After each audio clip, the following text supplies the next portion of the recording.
द्रोणाचार्य के पुत्र अश्वत्थामा ने ब्रह्मास्त्र छोड़ा था। ब्रह्मांड को भस्म कर दे ऐसा ब्रह्मास्त्र था, पर उत्तरा के गर्भस्थ शिशु का कुछ नहीं बिगाड़ पाया। क्यों? क्योंकि उत्तरा में भक्ति थी।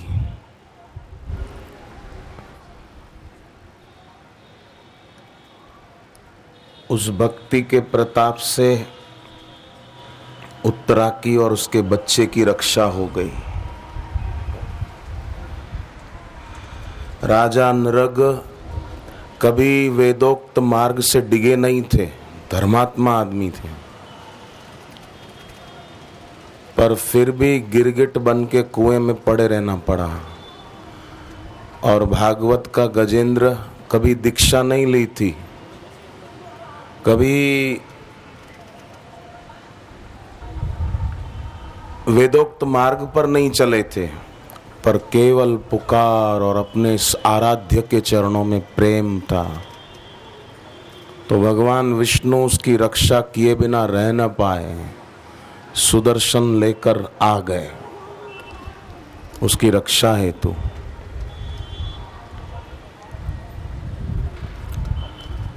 अजर अमर था नमूची दैत्य, वज्र से भी नहीं मरा था, फैन से मर गया था।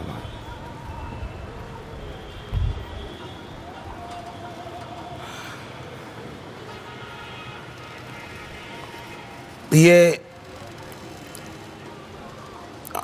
भक्ति की जो संपदा है, जो आप सब स्वयं में संजोए हुए हैं, तभी शांतिपूर्वक, शिष्टतापूर्वक ऐसे पवित्र पर्व के दिनों में शारीरिक, मानसिक और वाचिक तप करते हुए बैठते हैं।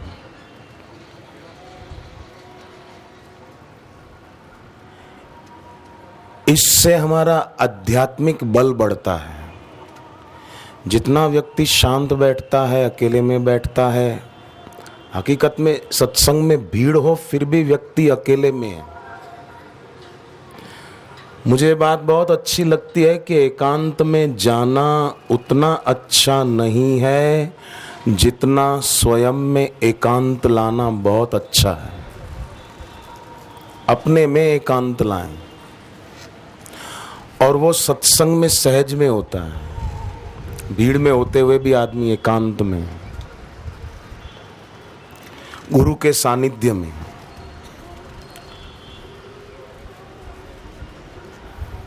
हंस उड़ता है, उड़ते उड़ते जब हंस किसी सरोवर के ऊपर से गुजरता जाता है, तो हंस की परछाई सरोवर में पड़ती है, दिखती है उसका प्रतिबिंब।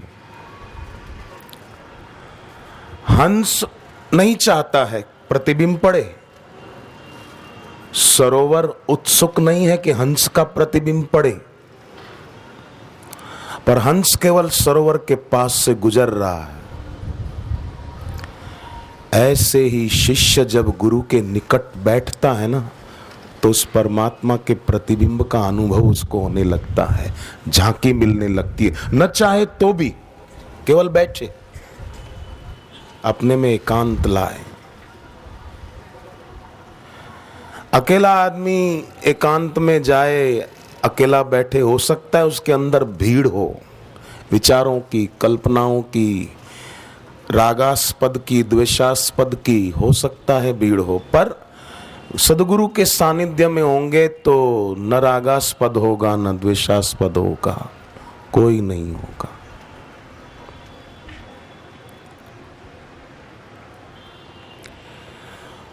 और ऐसा करने से जो हमारा आध्यात्मिक बल बढ़ेगा, हमारा संकल्प सामर्थ्य बढ़ेगा।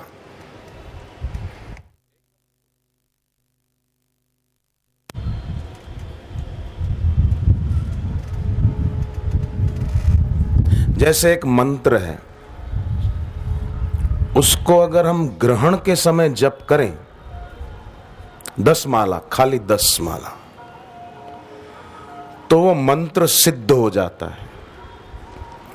फिर वो मंत्र हमारे जीवन में कोई भी कष्ट आने पर, समस्या आने पर हम 1 माला जप करें संकल्प करके, तो समस्या को नष्ट होना ही पड़ेगा।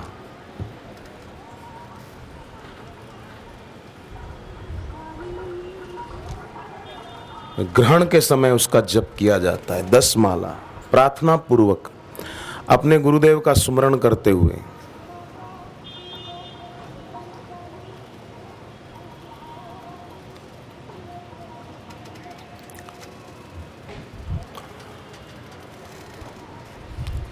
परिवार में कोई व्यक्ति आपको परेशान करता है, आप परेशान न हो। यस्मान्नो द्विजते लोको लोकान्नो द्विजते चयः। आप एक लोटे में पानी भरो, उसमें थोड़ा लाल चंदन डाल दो, गुरु मंत्र जपते हुए जहां सोते हो वहां रख दो, और सम्राट बन के सो, लाचार बनकर नहीं, बहुत मेरे को दुखी कर रखा है, मैं बहुत परेशान हूं, हट। समर्थ गुरु का शिष्य भी समर्थ होना चाहिए, दीनहीन और लाचार नहीं होना चाहिए। दवाओं के भरोसे जिंदगी जीने वाला नहीं होना चाहिए। दवा लेनी पड़े वो अलग बात है, पर दवाओं के भरोसे नहीं। अगर दवाओं से ही सब ठीक हो जाते तो डॉक्टरों के घरों में अच्युतम केशवम नहीं होना चाहिए। डॉक्टरों के घरों में भी मृत्यु हो जाती है, नहीं होती। ईश्वर के भरोसे।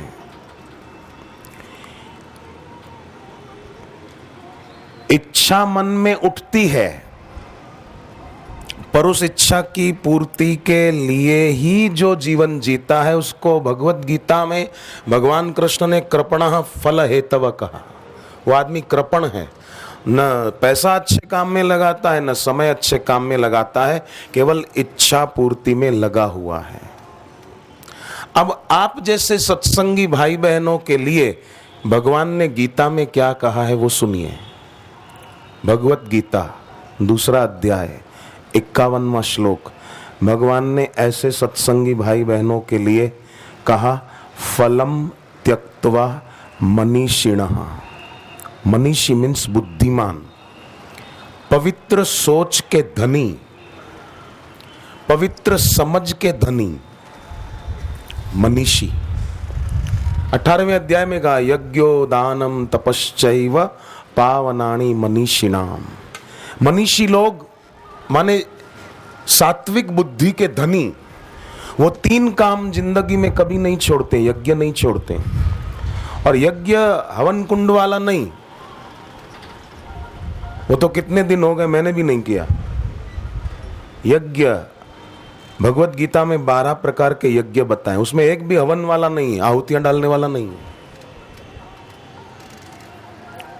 तो जप यज्ञ मान ले हम, ज्यादा विस्तार न करें तो।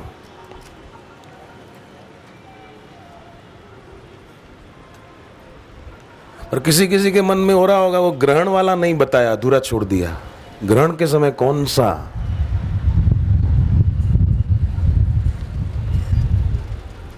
तो अभी अपने पास कल का दिन है, कोई जा थोड़ी रहे।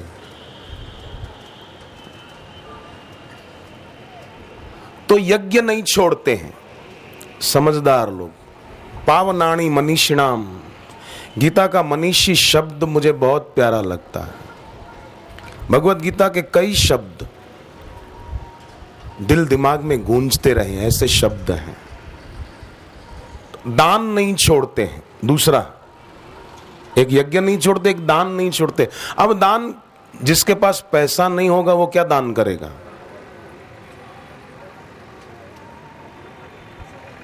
मैं हरिद्वार गंगा दशहरे को नहा रहा था ना गंगा में, तो मैंने कुछ लगा जिनके नाम याद आते गए, मैंने कहा स्नान दान भी एक दान है, करो।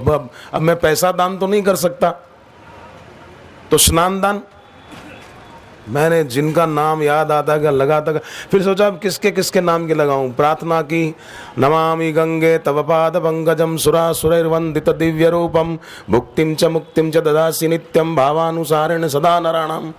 मैंने कहा कि माँ गंगा, मेरे जितने भी गुरुदेव के प्यारे साधक सत्संगी दीक्षा लिए हुए हैं, उन सब के नाम की एक डुबकी लगाता हूँ, सबको वो मिल जाए और सबके दिल में गुरु की भक्ति की गंगा लहराती रहे। ये प्रार्थना करके मैंने लगाई सबके नाम की। ये भी दान है, स्नान दान।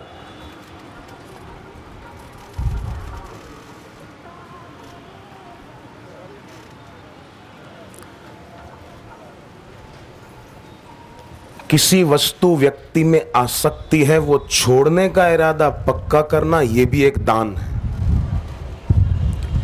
कि भाई आज से हम अमुक चीज नहीं खाएंगे, चांदनी चौक का फलूदा नहीं खाएंगे, आइसक्रीम नहीं खाएंगे।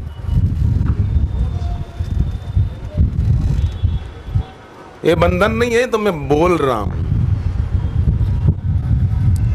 तो ये एक दान है। यज्ञ नहीं छोड़ना, दान नहीं छोड़ना, और तीसरा काम भगवान ने कहा तपस्या नहीं छोड़ना। और तपस्या क्या है? तो बोले ऐसे बैठना ही तपस्या नहीं है। जरूर शिव जी की दृष्टि में तप कौन सा सर्वोपरि है?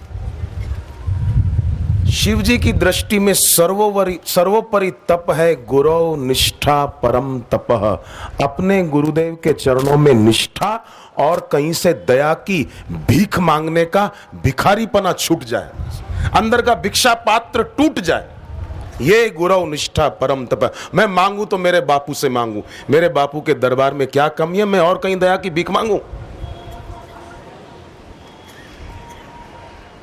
शिवजी के भक्त उपमन्यु की परीक्षा लेने हेतु शिवजी ने ऐसी लीला की, उपमन्यु कुएं में गिरा। शिवजी इंद्र का रूप लेकर के आए और कहा कि शिवजी की भक्ति करने से तेरे को क्या मिला,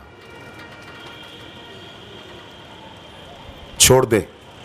कुएं में गिरा, कितनी तकलीफें हुई तेरे को, खाने को भी नहीं मिलता है। मैं देवताओं का राजा इंद्र हूं, तू मेरे साथ चल, स्वर्ग में रहना और खूब मजे करना, चिंता करने की कोई जरूरत नहीं।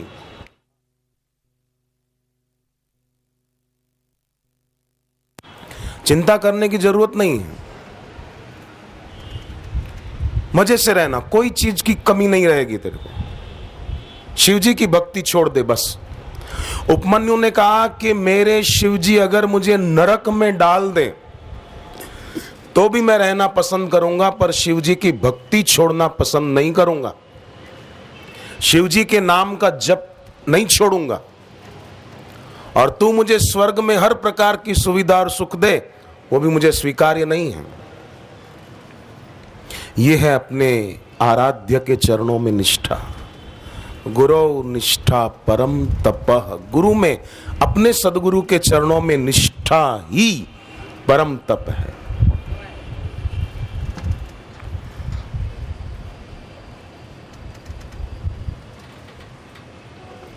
तुलसीदास जी ने गणपति जी के चरणों में प्रणाम किया है, पर मांगा क्या है? अपने इष्ट के चरणों में निष्ठा मांगी। मेरे दिल में मेरे स्वामी बस जाएं। गणपति जी की अच्छी तरह वंदना की। गाइए गणपति जगवंदन, शंकर सुवन भवानी नंदन। विद्यावारिधि बुद्धि विदाता, मोदक प्रिय मुद मंगल दाता। मांगऊं तुलसीदास कर जोरे, बसहि राम सिय मानस मोरे।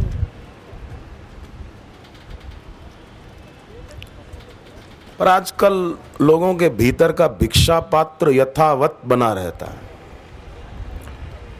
टूटे जिसके अंदर का भिक्षा पात्र, वही परम तप है। कि मेरे सदगुरु समर्थ हैं, तो फिर, और मैं दावे से कहता हूं, सदगुरु भगवत स्वरूप साक्षात गुरुदेव के चरणों में जिसकी निष्ठा है, शिव जी के कहे अनुसार लक्ष्मी के 8 रूप उसके पीछे न पड़े तो उसका जूता और मेरा सर। समृद्धि के 8 रूप उसके पीछे न चाहेगा तो भी आएंगे। जैसे आदमी जाए और परछाई पीछे पीछे आए, ऐसे समृद्धि के 8 रूप उसके पीछे पड़ेंगे। क्यों? गुरौ निष्ठा परम तपः।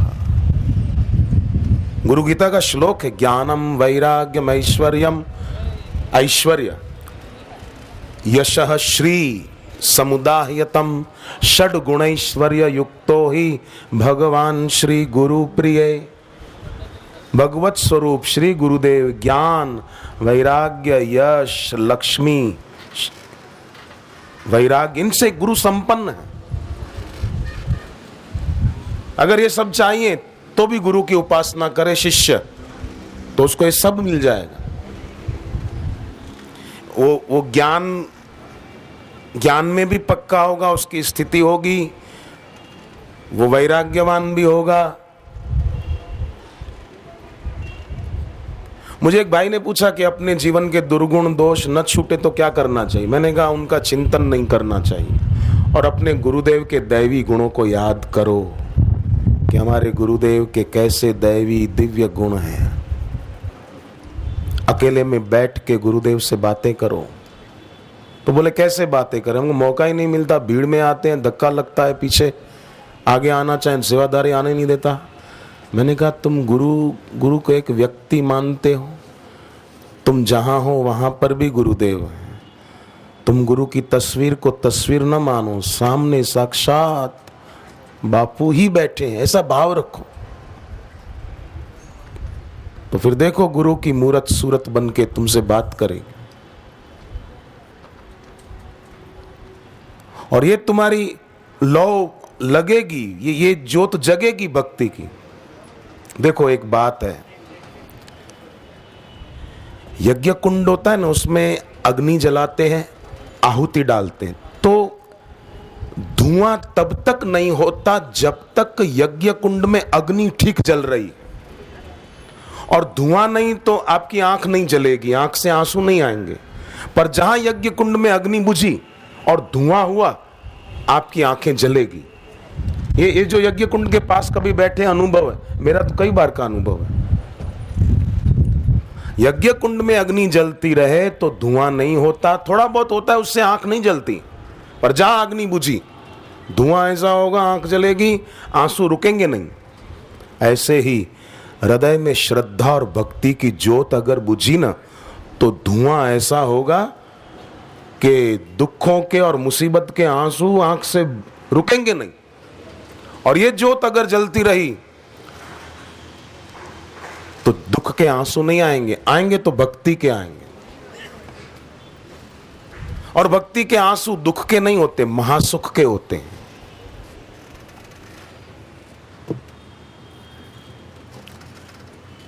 तो 3 काम श्री कृष्ण कहते हैं बुद्धिमान लोग नहीं छोड़ते हैं, यज्ञो दानम तपश्चैव पावनानि मनीषिणाम। तो ऐसे पवित्र साधकों के लिए जो घंटों भर ऐसे तप करते हुए बैठे, उनके लिए भगवान ने कहा फलम त्यक्त्वा मनीषिणः। अभी आप यहाँ कौन से फल की आशा लेकर के बैठे कि खाना मिलेगा या मिठाई बटेगी या कोई चीज मिलेगी? नहीं, कोई आस लेकर नहीं बैठे हैं।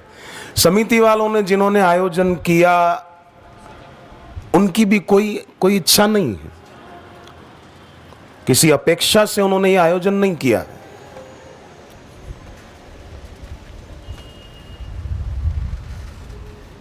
भगवान ने ऐसे लोगों के लिए कहा मनीषिणः फलम त्यक्त्वा।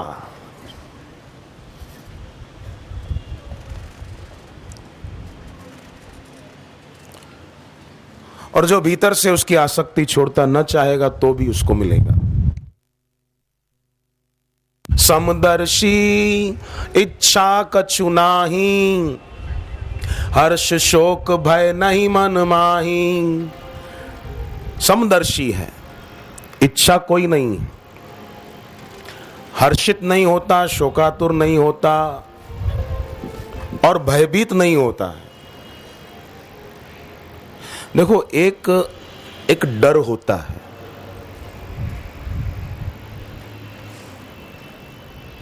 एक डर शिष्य को गुरु से दूर करने वाला होता है और एक डर शिष्य को गुरु के पास लाने वाला होता है।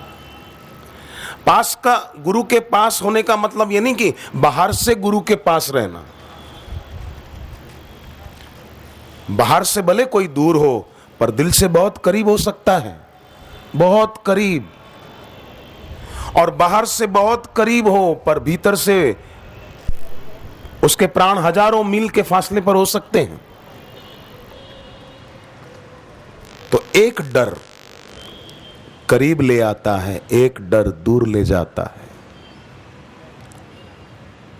जिसके मन में सांसारिक इच्छाएं हैं वो भी डरेगा, वो व्यक्ति दूर हो जाएगा, और जिसके मन में सांसारिक इच्छाएं नहीं हैं वो भी डरेगा। वो डर, कौन सा डर? राम जी रात को लेटे थे सोने के लिए और लक्ष्मण जी सेवा कर, पैर दबाने आते थे राम जी के रात को। तो राम जी बस अब नींद आने ही वाली है, तो सेवा करते करते लक्ष्मण जी को ये डर लगता था कि कहीं राम जी ये ना बोल दें कि अब तुम जाओ। ये डर तो लग रहा है पर ये डर करीबी बढ़ाने वाला है। किसी बात पर हो सकता है कभी शिष्य गुरु से रूठ जाए,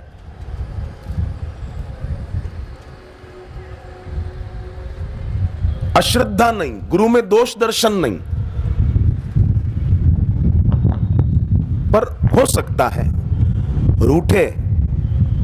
वो बेवफाई नहीं है, उसका इतना पाप नहीं लगता, पर कोई गुरु से बेअदबी करे ना उसको बहुत पाप लगता है। मजाक में भी गुरु से बेअदबी नहीं, अदब से गुरु के सामने पेश आए, बेअदबी से नहीं। गुरु के सामने बैठे तो भी अदब से बैठे। मैं कोई अपना वो नहीं कहता, पर मैं कभी गुरु जी के सामने सर्दी के दिनों में कहीं भी ठंड कितनी भी हो, मैं कभी गुरुदेव के सामने शाल ओढ़ के नहीं बैठता। मुझे गुरुदेव ने एक बार कहा कि तब तू प्रवचन करता है तो कंधे पर इधर धोती वोती रखा कर, कुछ ठीक से। एक दो बार कहा, मैंने फिर भी कभी नहीं रखा। अदब गुरु के सामने, हम कितने ही बड़े हो जाएं, गुरु के सामने हम शिष्य हैं, बेअदबी नहीं। मुझे कई लोग डिजाइन वाली, बॉर्डर पे डिजाइन हो ऐसी पीली धोतियां बहुत अच्छी दिखने में बाहर से, मेरे को देने की कोशिश करते हैं कि आप रखो। मैं कहता हूं जो रखना चाहिए वो रखो, और चीजें रखकर क्या करेंगे। पहले शौक था, मैंने नखरे कम नहीं किए हैं, पहले था मेरे को। मैं अमेरिका गया था तो ऐसी धोतियां ले गया था साथ में, पर फिर मुझे लगा कि ये गलत है, छोड़ो। अपने दिखावे से किसी को प्रभावित करना ये भी बेअदबी है।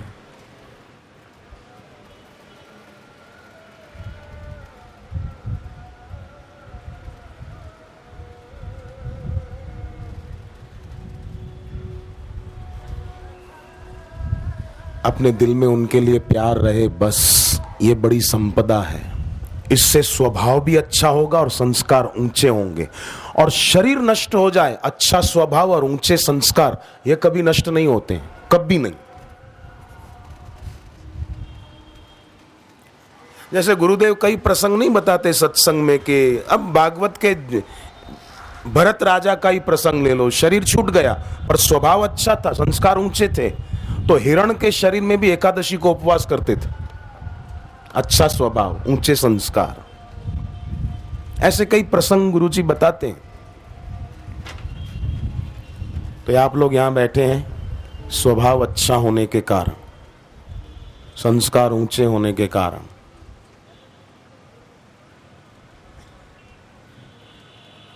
बड़ी ऊंची तपस्या हो रही है।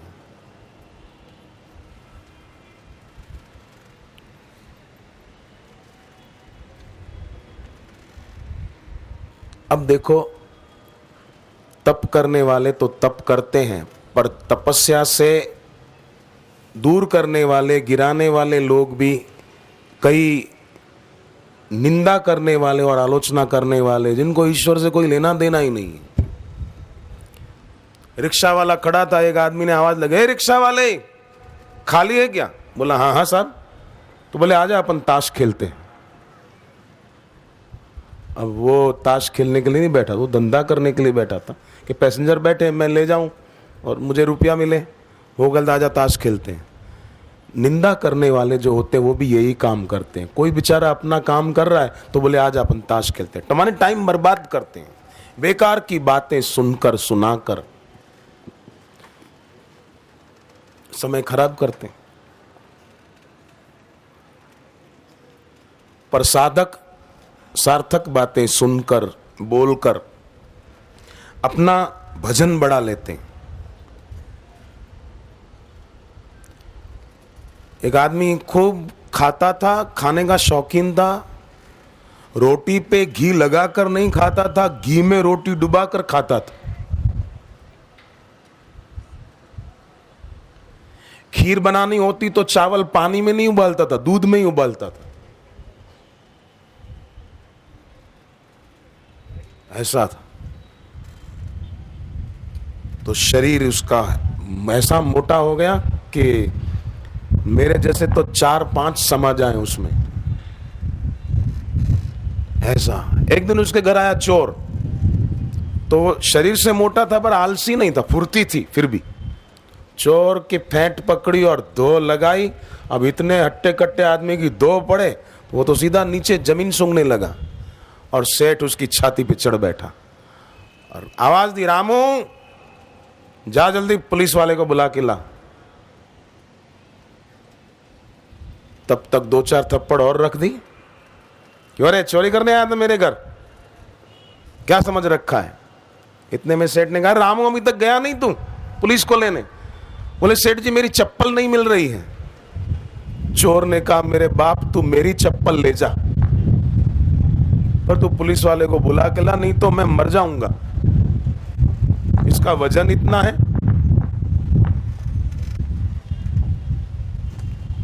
सेठ का वजन था। चोर तौबा पुकार गया, हमारा भजन ज्यादा होगा तो काम क्रोध रूपी चोर वो भी तौबा पुकार जाएंगे।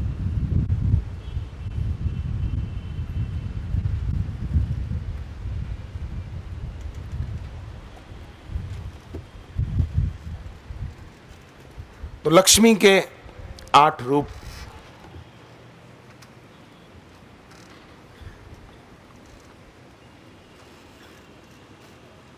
पहला है आदि लक्ष्मी।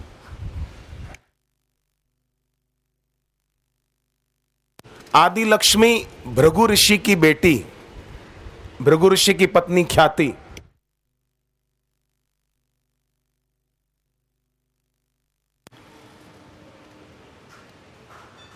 अब भृगु ऋषि, उन्होंने भगवान विष्णु के सीने में लात मार दी थी। आज का कोई मीडिया वाला होता ना उस जमाने में तो कैमरा रख देता, ये देखिए इतने बड़े संत होकर गुस्सा करके विष्णु भगवान के सीने में लात मार रहे हैं, ये देखिए, लग जाता हो।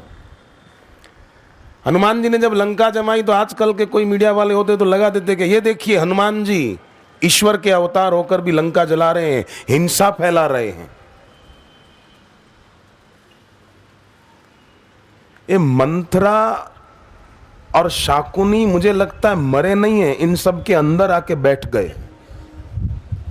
जैसे भूत घुस जाए किसी के अंदर, ऐसे घुस गए। और भूत फिर उत्पात मचाए बिना रहता नहीं शांति से, ऐसे ही उपद्रव मचाते रहते हैं। बात कुछ हो और प्रस्तुति कुछ करेंगे।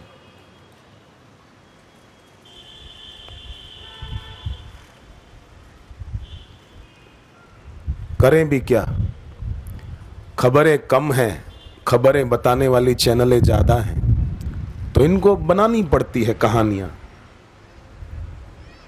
फलानी सोसाइटी में एक महिला ने 2 सिर वाले बच्चे को जन्म दिया, अरे 10 सिर वाला रावण जन्मा, तुझे क्या लेना देना। मुझे तो प्रमुख स्वामी जी महाराज गुजरात में एक संत हुए जिनका अक्षरधाम दिल्ली में भी है, उनके एक शिष्य मुझे मिले, वकील थे वो, गुजरात में वापी में मिले थे मुझे। उन्होंने मुझे कहा कि मैंने दीक्षा प्रमुख स्वामी जी से ली है, पर मुझे बापूजी के प्रति बड़ी आस्था है, मैं गुरुदेव का, बापूजी का सत्संग बहुत सुनता हूँ। तो आश्रम में सत्संग होता है तो मैं आ जाता हूँ सुनने। उन वकील ने कहा, और बोले मेरे गुरुजी ने मुझे 2 शिक्षाएं दी कि एक तो कभी अखबार मत पढ़ना, प्रमुख स्वामी जी के वचन अक्षरधाम वाले, एक तो कभी अखबारें मत पढ़ना, और दूसरा काम कभी ये न्यूज़ चैनल खोल के मत बैठना। अगर तुझे अपनी भक्ति बढ़ानी है, अपना कल्याण करना है, तो ये जगत की सत्यता बढ़े ऐसी कोई बात सुनना ही मत, पढ़ना भी मत। भगवान की सत्यता बढ़े ऐसी बात सुनो, ऐसी बात पढ़ो। बेकार में गाय को उलझना, कचरा दिमाग में क्यों भरना। और वकील है पेशे से, और वकील को तो अखबार पढ़ने की कितनी जरूरत पड़ सकती है। और बोले मैं नहीं पढ़ता हूं, मेरे गुरुजी ने मना किया, छोड़ दिया। बात पते की है, पर कईयों की आदत होती है, टीवी पे न्यूज़ सुनने को नहीं मिले तो मोबाइल पे भी सुन लेते हैं। सुनते हैं कई ऐसे, अखबार पढ़ना, दिन में 2-2 3-3 बार पन्ने पलटते रहेंगे। अरे बैठ के ओमकार का जप करो, ओम ओम ओम ओम राम हरि।